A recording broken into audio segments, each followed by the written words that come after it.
Good afternoon, everyone. Welcome to Stories That Bring Us Together. This is the seventh episode, and just a brief introduction of who we are. Synergy's work is a nonprofit organization that supports entrepreneurs with disabilities to build sustainable businesses. I think we are the only organization that focuses on micro and small business entrepreneurs and millions of them to help them build sustainable businesses. And we are welcome, and I'm happy to introduce today one of our entrepreneurs, Joshua Williams, who's the owner of HandyAct, and his mentor, Arun Nichavan, who is the owner of Menda Health. Arun, welcome. Welcome, Joshua. Supporting Joshua is his mom and co-founder, Mitzi Prophet. Um, Joshua is joining us from Statesboro, Georgia, and Arun, you are in New York City today. Is that correct? Yep. So, welcome. My name is Arti Sehgal, and I'm the founder and CEO of Synergy's Work. A brief introduction of visual introduction to myself. I am an Asian woman with shoulder length hair, sitting in front of the most widely traveled blue crab, a painting on my wall behind me, and wearing glasses. I will turn it over to Joshua and Mitzi. Would you just like to introduce yourselves?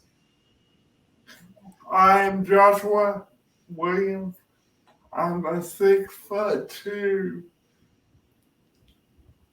uh, short-looking man with our Handy logo. I have a white shirt and I drive a wheelchair. Yep. I am Joshua's mother. My name is Mitzi Prophet. I am a middle-aged Caucasian woman, and I am happy to be here. Thank you. Arun. Hi, everybody. My name is Arun, and I have a gray background, short black hair with a couple gray streaks in it, trying to go for the George Clooney look. Blue spotted shirt. Yeah, you look good. You look good. Or better than George Clooney. Welcome today. So, the idea behind Stories That Bring Us Together is really to have a conversation between people that we think are seemingly away, different, but we know just between talking to Arun and Joshua how many commonalities that exist between all of us. So the focus is really to have a conversation between seemingly different people and build up stories that bring us all together. To kick off, I would just like Joshua, would you like to tell us a little bit about your business, HandyAct? Yes, I was in your court, Cohort.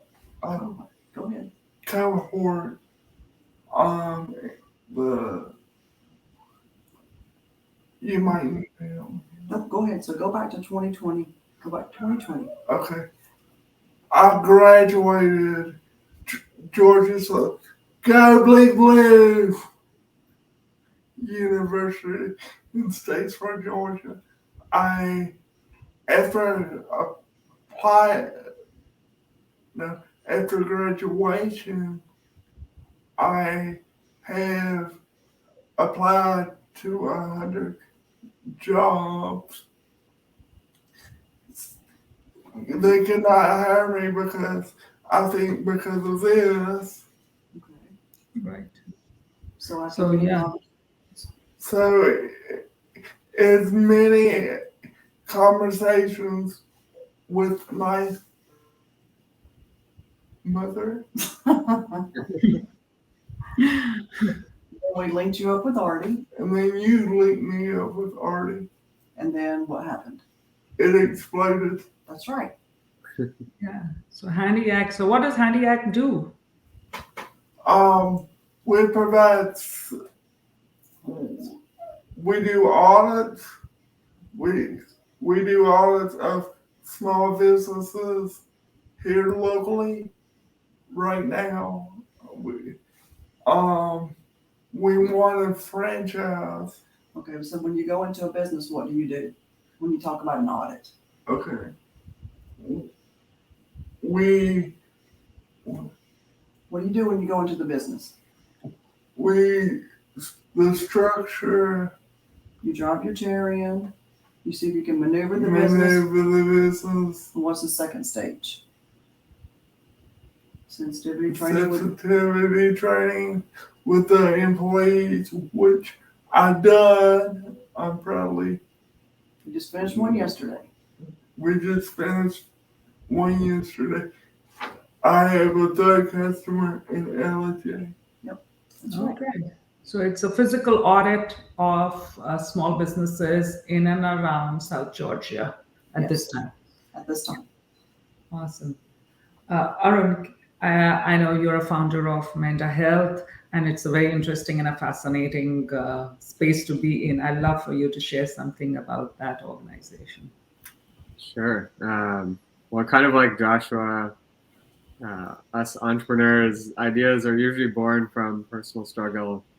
So Menda, we have a treatment for patients with chronic pain. So think about back pain, migraines, other types of physical pain that goes on beyond 6 months. And we do a lot of work on Zoom, telemedicine. Those are all the logistics. The, I guess, more important part is I started this company because I had chronic pain myself, chronic back pain for 5 years. And for 2 of those, I couldn't walk for more than a few minutes. So I went from being very, very active to almost being bedridden. And 5 years into it, discovered the science about how the brain can be involved in the production of chronic pain. So that's what we do. And we've been helping and treating patients for a little over a year now. And just to put in here, I'm your newest patient online who just signed up a couple of days back. So it's a very fascinating space to be in. And I know when we connected you and Joshua together, Arun, there was a kind of an instant connection between the two of you. I just want you to share a little why that was, there was a sudden interest in making that connection to Joshua. Sure. Where do I start? Is it the beard? Is it the smile? Definitely not the NASCAR. That's not my cup of tea yet.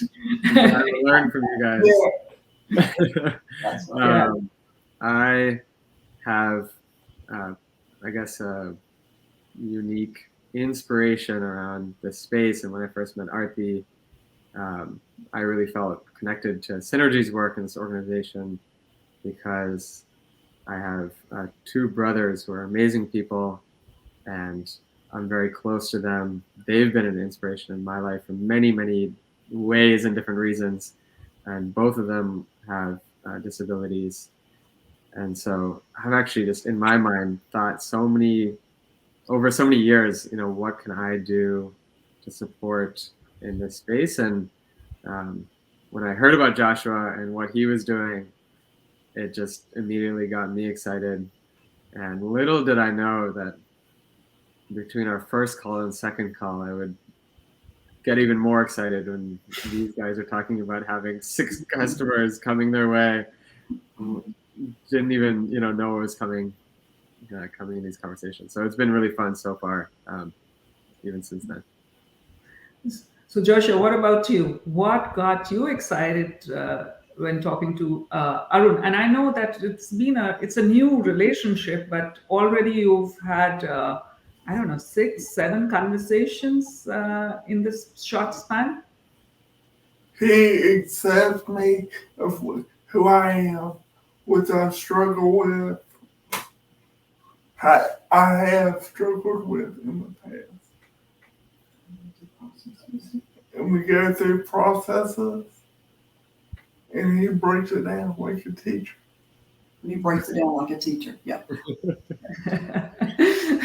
Talking about one of those cool teachers, not a professor. Not like a college professor.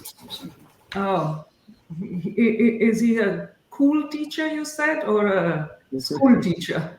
Teacher. A cool teacher. Cool teacher, a cool mentor. Awesome. Talking about struggles, Joshua, what made you go into entrepreneurship? What made you set up your own business? You said when you graduated from college, you applied for a lot of jobs, and then entrepreneurship. Why this shift? I got two, but I wanted to work. Two, I think I had two. You went through 2 interviews Two and he interviews. realized they were not going to work out. So it was during COVID, which makes things harder for everybody. So the true. frustration of the job force was even worse. Right. So we were talking, and I remember seeing the posting about Synergies Works, and I was like, funny how you see this over and over and over, Artie, but I was like, Joshua, maybe you need to think about it, because a lot of times it's the processes that we don't even think about that support people with disabilities. And I know that that's what they need. I don't have the time to help him with the processes. So I knew the process of the 12-week or 11-week course would help him decide if that's what he wanted to do. And he really enjoyed it. So once he signed up for the course, he was all in. He was. I tried to be a salesperson before I met Artie. Well, I know of Artie. Right. Yeah, he had signed up online for a sales job, and they were supposed to train you how to do it. Not knowing what they were doing was they want you to sell for them, but they really didn't support you. So it was a good experience for him because that's the typical job, right? But then when your program came along, it was different because you were supporting the person, giving them the steps, and that's what pretty much everybody needs. But you went at their pace. So he looked forward to it. His support staff could help him. And then again, it was letting him finally recognize that he had worth and what he could do has really come full circle. I mean, just like yesterday when we were doing his second job, he was amazing all by himself. And then afterwards, I think he realized he was really mentally tired, but he had done the training himself. He had done the sensitivity training and just talking about himself. So it has really come full circle. And that's where Aram, when he talks to Joshua, he sees Joshua. And that's the main thing. And that's pretty much why the Handy Act is working. And the business is local. They see Joshua and they see that he is doing something that is really worthwhile. And I don't think he's seen that before. So that what he's doing is something that can make him have a job where he can support himself. Right? Yeah. So is this something that, what Arun was saying earlier, almost every entrepreneurship is born out of a problem that we see around us, and yes, that's how we are grounded. So do you see physical accessibility is still an issue in South Georgia, or where you stay and where you're not able to access spaces? Oh, yes. It's everywhere. It's not even in South Georgia. Coming up to working. So tell her places you've been that have not been accessible. Atlanta. Okay, but tell her like entities, like where? Give examples. Hampton. Okay, but what is at Hampton? Atlanta Motor Speedway. Atlanta Motor Speedway. So a lot of times when you inquire about a handicap place, usually the handicap place is never where a person can see or get to easy. Going in to eat at a restaurant, there might be a handicap table, but it's usually in the back. It's never where somebody can get up to it under a wheelchair. If you go into the grocery stores, can you get around the aisles? Can he do things independent? It's not about us helping him. It's not about ADA. It's about easy access to be independent. And he's learned that he is a friend of the business. I'm here to help you make things accessible for myself as well as elder people. And he explains that the statistics of 1 in 4. Americans have a disability. And so he goes and goes and explains to these companies, and they don't even understand. They don't think about it. Yes. So when he starts talking about it being a person with a disability, it kind of resonates a little bit more. And it was as simple as your first job. Tell them what Ben told you about when you got out of the van, explained the process and what was the outcome. Okay. I do pharmacies right now. Mm-hmm. My first job was a local pharmacy in Statesboro. They just need to trim the bushes and Trim the simple as trim the bushes, because when he would get out of the van to drive up the ramp, and they never even thought about it. It was just simple things that didn't even really cost any money. Right. It was just bringing things to light that you and I know that you just don't think about it if it doesn't affect you. So, and that's everywhere, you know, and just making awareness. Well, as Josh was saying, this is not limited to South Georgia. No. Your brother, I think one of them uses a wheelchair. Do you find that they have difficulty accessing common spaces, even though they might be ADA compliant, but accessibility is the last thing that people want to do? All the time. And we were joking on our last call about traveling to Europe and that being, navigating cobblestone streets, or even going to the local restaurant and having them have a table that's accessible, that is not cramped to another table that's right behind it, right? There's so many small little things that they don't have any context over. And I can only imagine, Joshua, how you experience those things, but Oh yeah, and I'm totally visually impaired too. Yeah, that's the hidden disability. So what's even funnier, you see him in a power chair, but you have no idea he's visually impaired.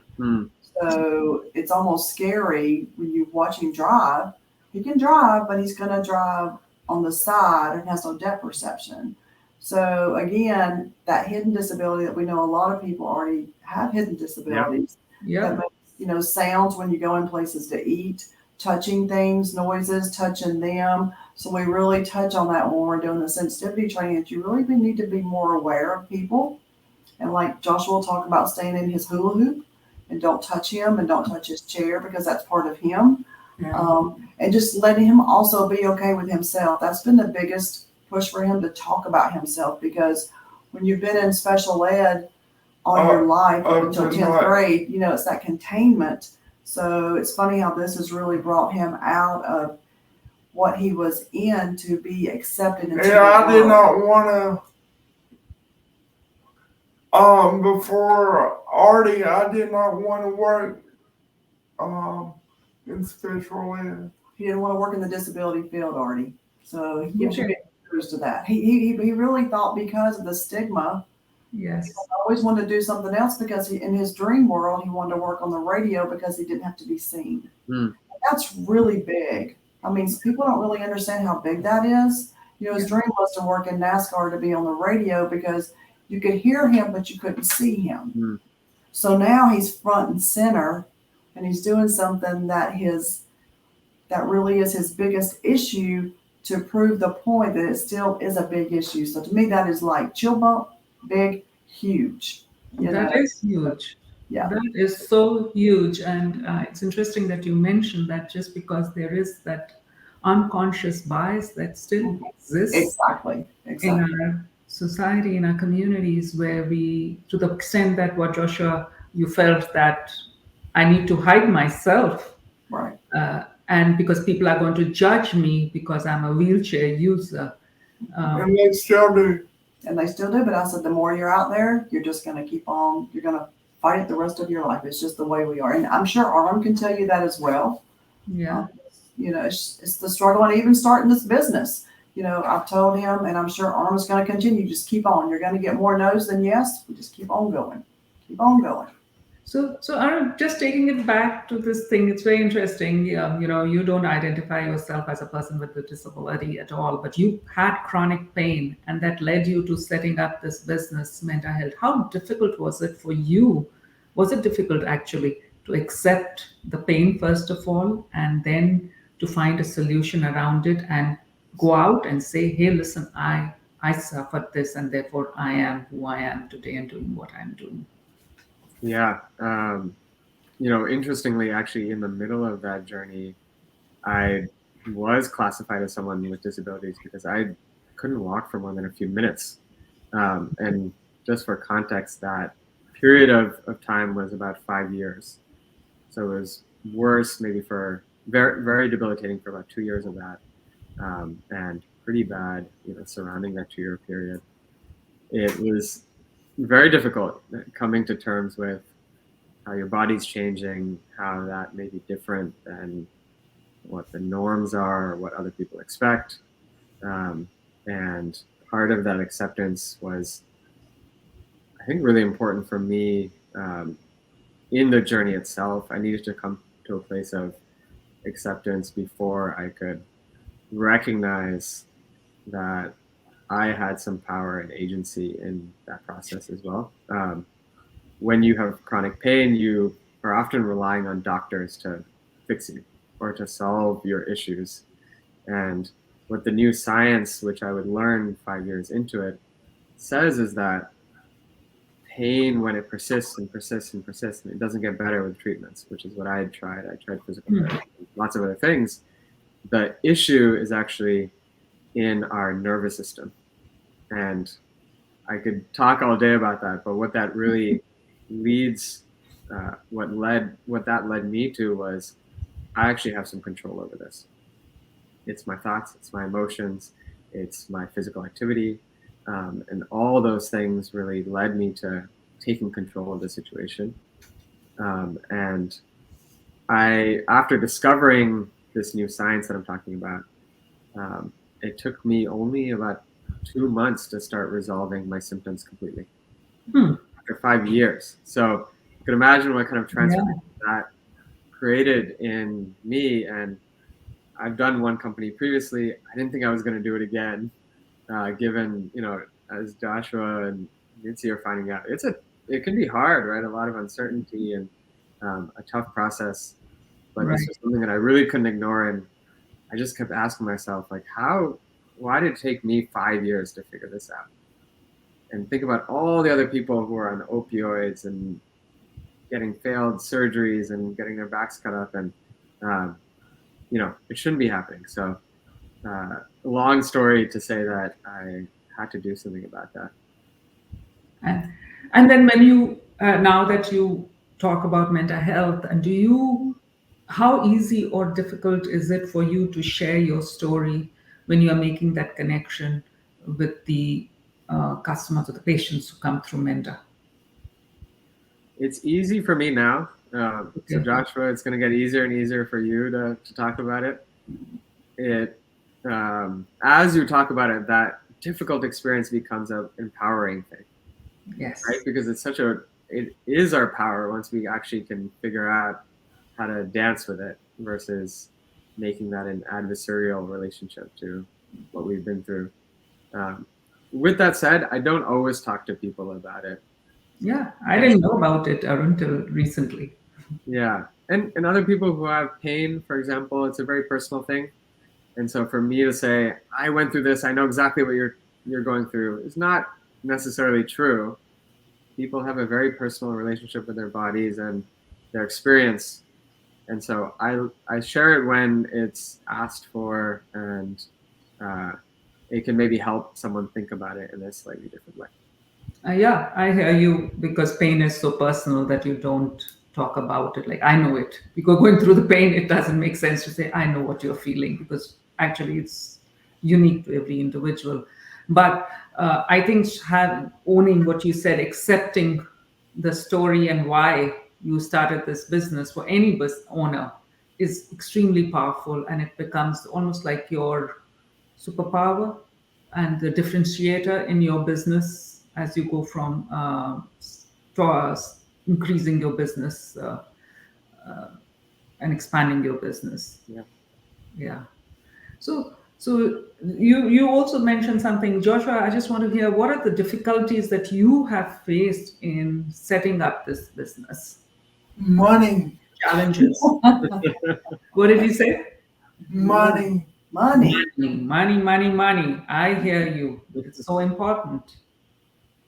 So, I did not realize Bullitt County, which is Statesboro, I did not realize that the license cost $50.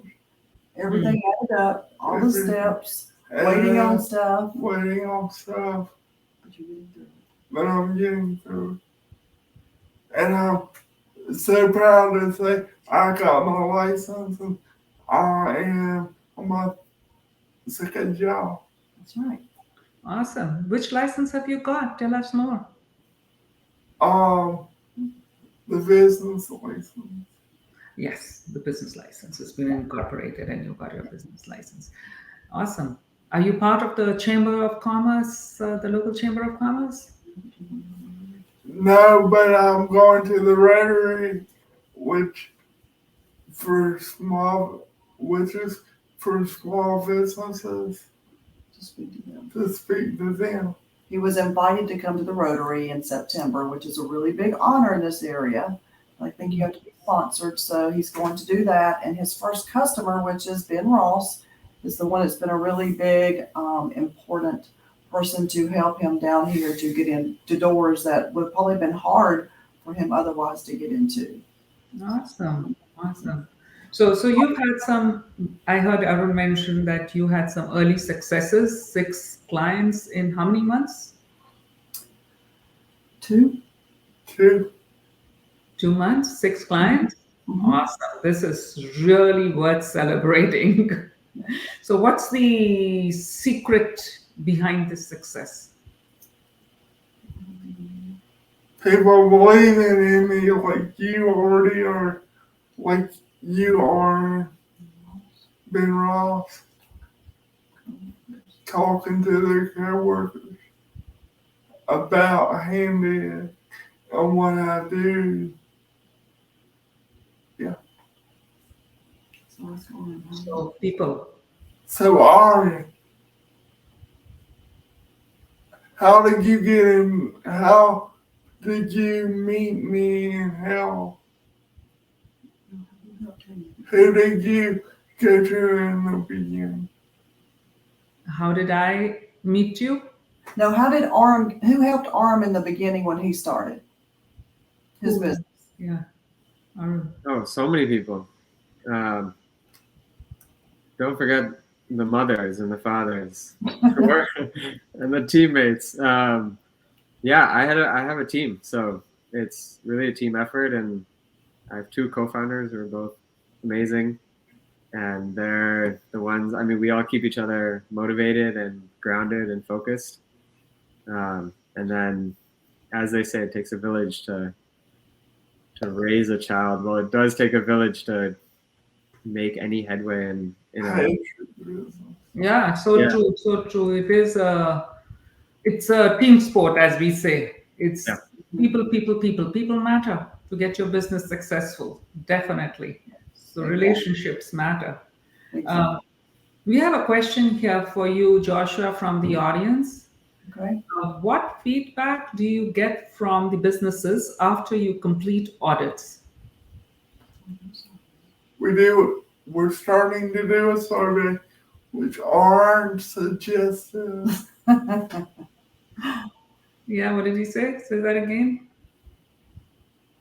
We're starting to do a survey, Okay. which aren't suggested. We follow up with the businesses. So what do you do in a year? Go back and You reassess them in a year, reevaluate them. and then they can have new New customers customers, for employee sensitivity. new employees, which they need to do employee sensitivity training. Yep. We do. And we have been asking every customer so far, what is their feedback on what we're doing? Like yesterday was the client asked, what if there was anything that he would get if he hired a person with a disability. That was new to us because that was something we haven't been asked before. So of course we're like, we will find out. We never, like I told Joshua, don't ever answer something we don't know. But again, we're learning from the clients as well as they're learning from us. So which is really good, but the sensitivity training is working really well. And we really already just use person-centered planning, people first language, which is funny how people don't think about the words they use every day as we don't like it. We're not special. We're just like anybody else. Awesome. And so really we're just taking what Aaron has talked to Joshua. They just really have really normal conversations about getting feedback. So we make sure that we are doing what we said we're doing and don't promise something that we're not going to do. That's the biggest thing with Joshua because he wants to help everybody, but don't commit to something that we can't do. But he's doing really good. It's like thinking through the processes and making sure that we, we're not doing I'm ADA. using your, I will be using your checklist. That's right. He's all about the list.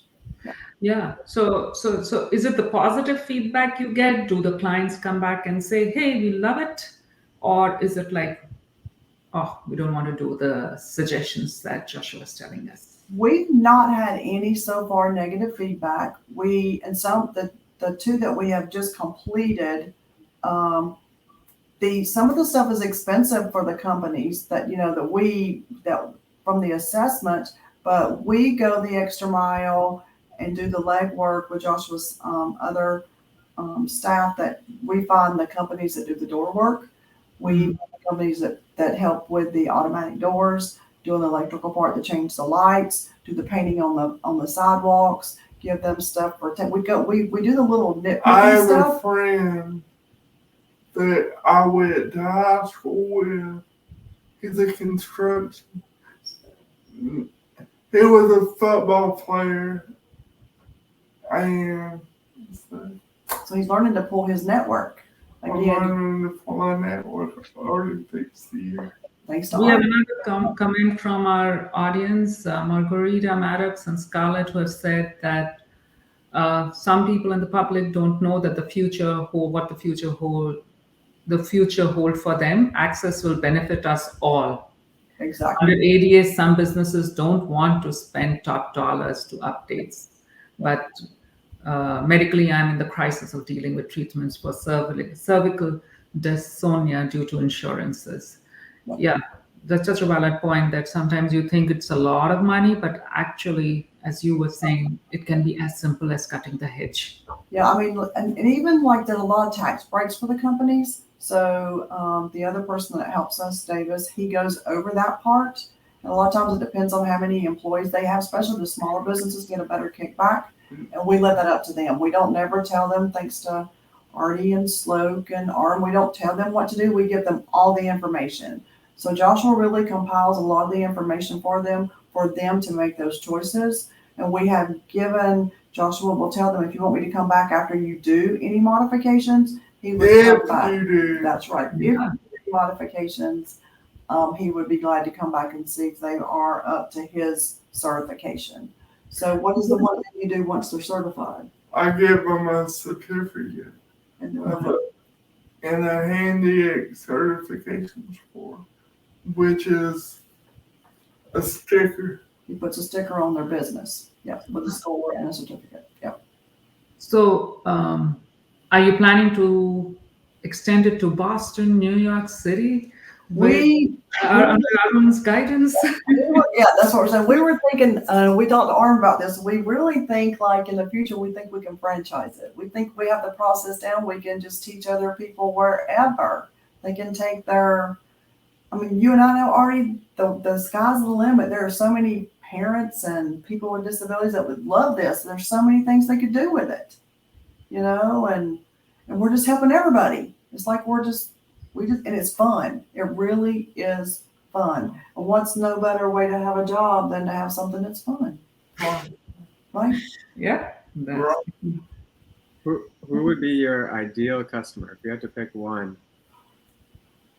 NASCAR. I know you like tennis. Most of those NASCAR tracks. You have to invite Arun down to go with you to NASCAR That's racing right. days. We should tell him we're coming to Martinsville, Virginia in October, so you should come halfway down, Aram, and come to a NASCAR track. It's not far. That's not far. There you Yeah, go. That's right. from So, Boston. From Boston.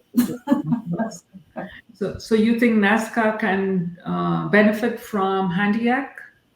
We really do, because we've been to many races and there are many people in wheelchairs there. There are many people on walkers. There are many people, they have a lot of elevators and sometimes they don't And work. football games. And college football games, concerts, That's the reason I don't go anywhere. go anywhere. That's the sad part. Like I always say, do you want to go somewhere? You know, go to the movies, whatever.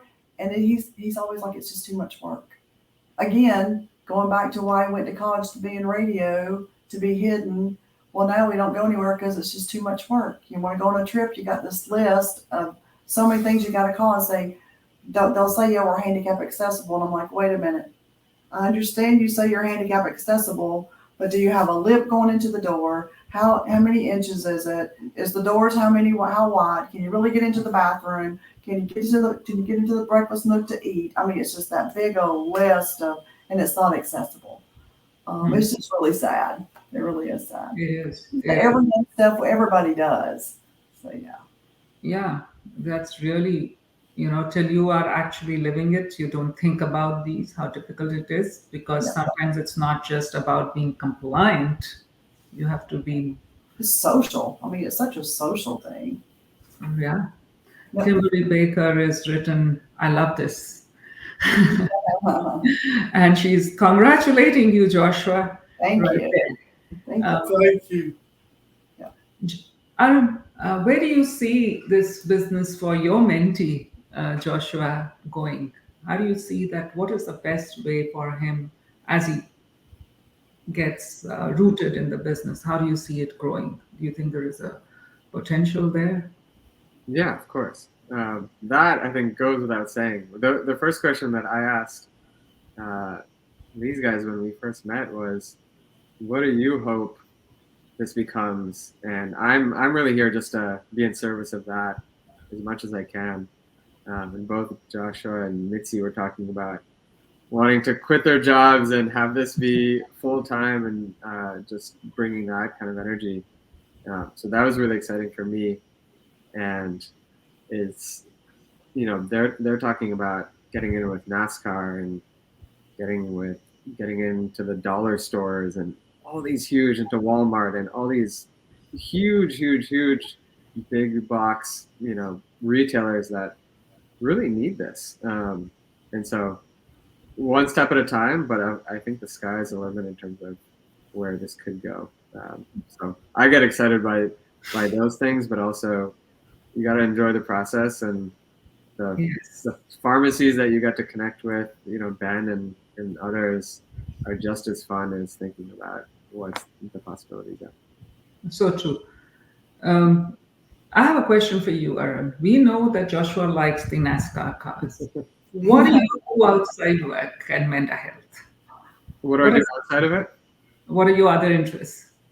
I went to go see Shakespeare in the Park last night. Oh, Wow. That was really fun. And which play was that? It was, I'm forgetting the name of it. It was actually one of the plays that I'd never heard before, so that's why I'm forgetting. But it was really wonderful. I'm a Gemini, so I like to explore and do a lot of different things. So I like to bike and walk and go to new restaurants and try new foods. And then I like to be active. So a lot of sports. I read somewhere, I don't know whether it was on your LinkedIn profile, but hey, aren't you fond of music? Weren't you doing something in music sometime? Yes, I was. I don't even know if we've talked about this, Joshua, but I used to play in a band. And What instrument were you playing in the band? I was playing guitar. Okay. And then a few other, harmonica a little bit, a few other small things with a couple of my good friends. And then during COVID, I actually got really interested in writing music and producing music. So I made a little like 6-song album for myself. And so Wow. yeah, music has always been a passion of mine. I don't really know what to do with it yet, but I still love just listening and You never know. Maybe it'll be your third startup. playing. What kind of music do you like, Joshua? Southern gospel music, Southern rock. Southern Southern gospel and rock? gospel music and Southern rock. Yes. Isn't that a shocker? I don't know. Maybe, yeah. You gotta I used to do country, but these new artists don't impress me. It has it on full blast. Full blast. Everybody can hear it. I like college football. I don't like Georgia. I hope nobody gets offended, but I like Georgia No, no, they should get offended. because I went to Georgia Southern. That's right. Got it. Hey, we have a question from a viewer, Muzamil Ibrahim, and this is question for both of you. What is it like to start a small business? Joshua. It's really been hard due to COVID, and I just take it step at a time. Use my team that you're a part of on and selecting everybody in the artist and don't get down on yourself. So it's hard, you said, and He said it's hard. He just does like what Aaron and you and Sloat taught him to stick to what he's supposed to do. Don't take on too much than what he needs to take on, and don't get down on himself. yes. I think that's important, not to get down on yourself, not to be a perfectionist. Yeah. But just do it. Anything else, Arun, that you'd like to add to it? No, I was going to ask Joshua to expand a little bit more. Every day to day, what are you working on? How do you spend your time? We have a list. When do you want to meet again?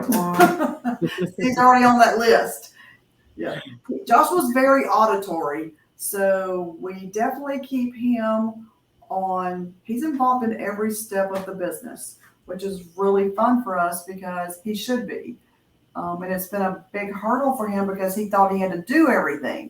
So teaching him that he has everybody, it takes a lot of people to do a lot of little bitty things. So all the steps finally took a lot of stress off of him. But we have sticky notes, we have dry erase boards, and deadlines. So he has done really good, and he really will keep us on board. But like, tell him how you every day what you do. You have certain things you do when you get up every day. Check my email, which is provided by Google. Yep. Turn your reader on. Turn my reader on to read.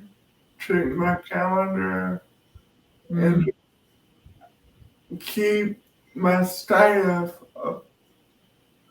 going. That's right. So it's a very broken down into small tasks, being on top of your tasks and managing time. That's what I hear. Small tasks. A lot of Yes, it. I'm not a good time manager, but Art's helping me with that. So there is another comment from Kimberly Baker, and she says, Joshua, would you ever imagine God would use you to change the world? Isn't that a great comment? Funny that you mentioned that because I pray every day. I think God from handy.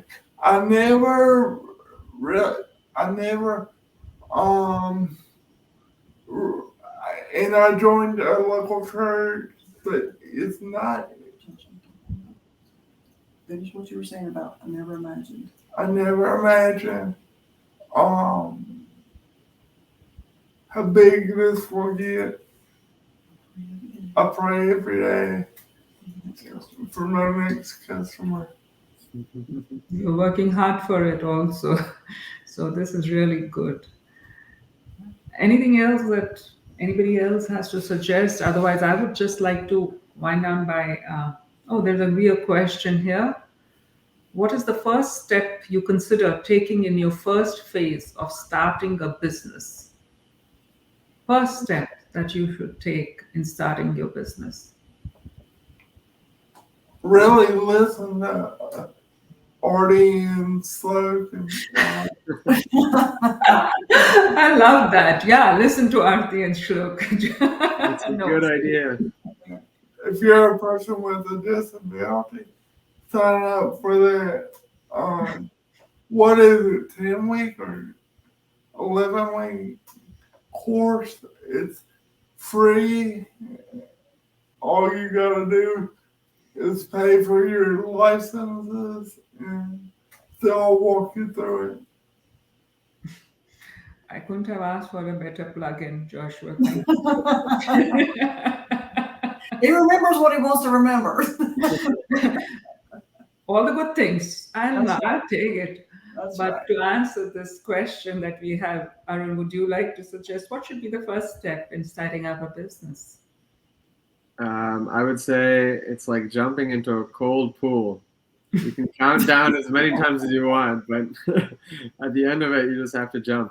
And I was like, the more that you talk about it out loud, I find that the more things start to come to you. So if you have an idea or you want to start a business, start talking to people about it, and you never know what comes your way, and you get to say yes. Yeah, that's fantastic. What a great And thought, Artie, great suggestion. Yeah, talk about it, bounce it off with other people's ideas. Yeah, Joshua, you're saying something. keep to it and commit yourself. Mm. That's the hard part. Stick it That's- out. Don't quit. Don't, like I told you, if you're going to commit to it, you got to be in. If you're going to quit, then don't even put the work in. If you're not in it, don't do it. Yeah. Very well said.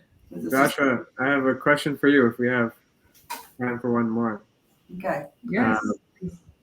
Was there a moment going into that presentation yesterday where you were doubting yourself or you were questioning anything? Sensitivity train. I was really shocked about how the employees took it. They were so talkative, and that's what we need in this day and age. They were very interactive. He likes when they interact. When they Yeah. don't talk back, he's looking because that's always been his weakness. Again, wanting to stay hid. So if you're not conversing with him, he's like, are they understanding me? They're not understanding what I'm talking about. So they were a very talkative group. And afterwards, he knew they were taking in what he talked about. Because we let him talk about going back and the things that bothered him all the way coming forward, which as a mother, I feel is a healing process. Mm-hmm. And also the more he does it, the better he will get at it. So he did a really good job. But he said, I was very tired. I said, that's what happens when you train people. You will be tired. Were you nervous, Joshua? Not really. The first time I did it with Ben, I was, because I did not know what I was getting into. But this time you were cool as a cucumber. But this time, I had my list like 100 pages long. Love it. 100 pages. Like 17 pages. Yeah. Awesome. This has been such a question. Oh, every time I think it's ending, we have another viewer question, Joshua. How do you find funding? Well, that's the hard part. Joshua applied for grants through Synergies, right? Yes. And we really don't spend money. We try to just do what we can with Put it in the bank. put it in the bank. Yep. save what you earn so that you can reinvest in the business. Use what we got. Yeah, I guess, Arun, would you say that any business when you start, sometimes it's all about bootstrapping? Yeah, I think the best. I'm learning this even now as I go. The best kind of funding is from customers, and Mhm. investors are like any customer. They're just people who you form a relationship with, and they're supporting in a different way than maybe someone else. So Yeah, it comes. I guess for small businesses also, sometimes funding, especially for entrepreneurs with disabilities who might not have the financial capability or credit ratings, that formal lending doesn't happen. But sometimes what you need to do is bootstrapping. And what Joshua is saying, get your customers, invest, save, and then reinvest in business till you're ready to draw down from that business. Yeah.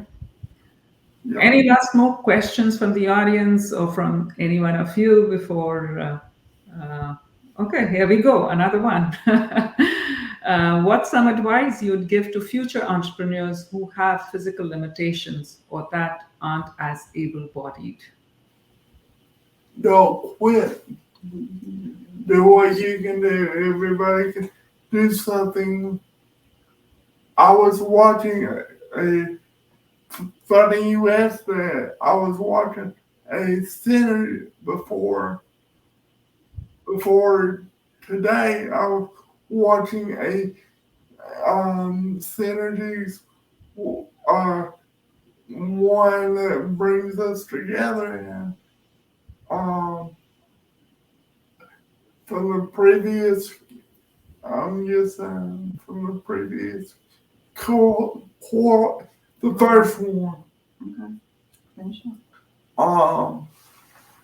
But he was like saying, do what you can do, don't quit. Anything else, Mitzi, that you would say? No, I really think that, and we've always been the type that we know the limitations. We've never told him something he could not do. We just know that you've got to figure out what you can do. And I always knew as many times as we've gone places, because Joshua, when he was younger, liked to go and do things.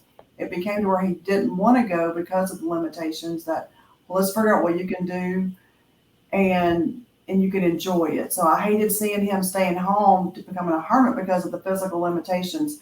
But once he realized that the need was there and he could make a change, he could do it. And it's slower. It always takes us longer. But honestly, it's just us as parents backing up and letting them do it. And it's okay to be slow. So just whatever they can do, just let them do it. It's just honestly, if people can't accept it, then just tell them they can just wait.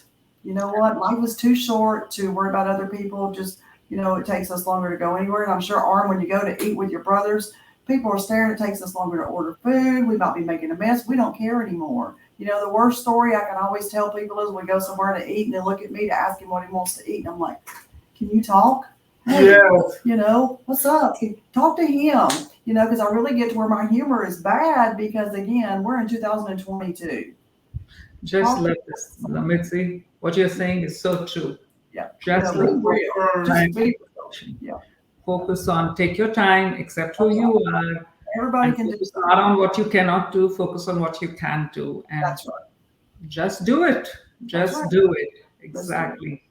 Yeah. So I just want to thank both of you, all three of you, for such a lovely conversation and having such a nice, easygoing, friendly conversation. It was an honor to have all of you here today at Stories That Bring Us Together. And wish you all the success, Joshua and Arun, and I hope your partnership and your friendship and your mentorship and mentee relationships grow. As we wind down, I just want to take a minute to tell everyone, since we have had so many questions on how to set up business, we at Synergies Work have listened to these questions, and we have set up a new initiative called the Learning Hub. It's a resource library created by our own entrepreneurs with disabilities, building a community, free resource library, free how to do videos, and so that you can grow your business. And I would love for you to log in to learn.synergieswork.org, become a member of this Hub. It's a free resource library for all of you, and it's been created by our entrepreneurs with disabilities. So hope to see you there soon, and thank you so much for joining us today.